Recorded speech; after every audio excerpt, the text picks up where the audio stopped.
So my question is, we've got a lot of pictures, but what else does LEDs do?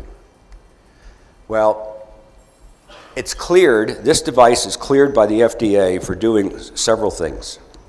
One, it's useful for decreasing pain.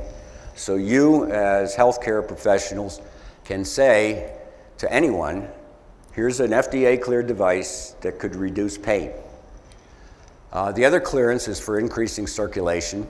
The third is to reduce muscle spasm and stiffness. Okay, how does all this transpire?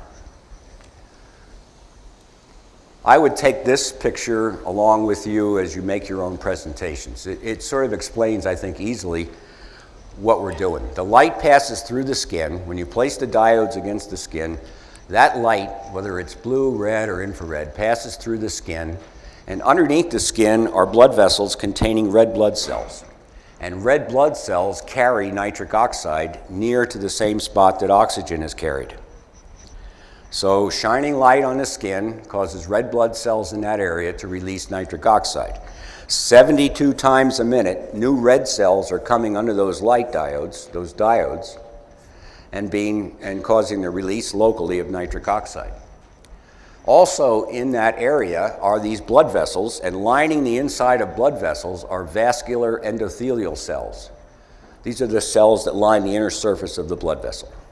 And they also produce nitric oxide. In fact, that was the test I used for the noni plant.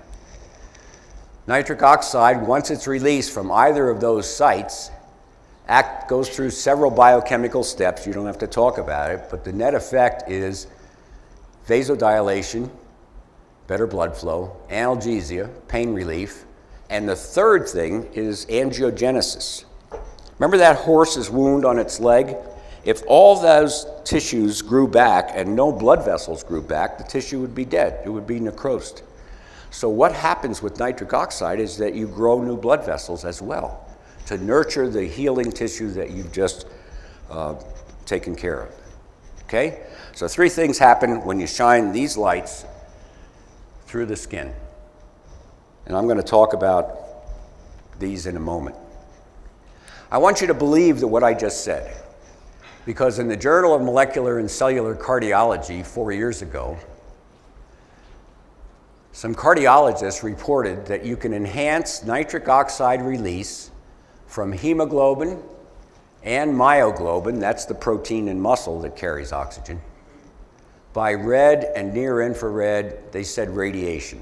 It was a low-level laser that they used. And they were considering it as a potential help for cardioprotection. What do we all suffer from as we get older? Cardiovascular disease.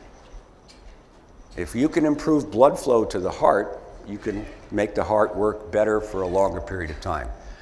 So the bottom line is that this particular research paper, published 4 years ago, suggests that light therapy increases nitric oxide locally, which then increases circulation. And in fact, the Nobel Prize in 1998 was given to those same three scientists that I first stumbled across in 1992 with their early work on light therapy and vasodilation through nitric oxide.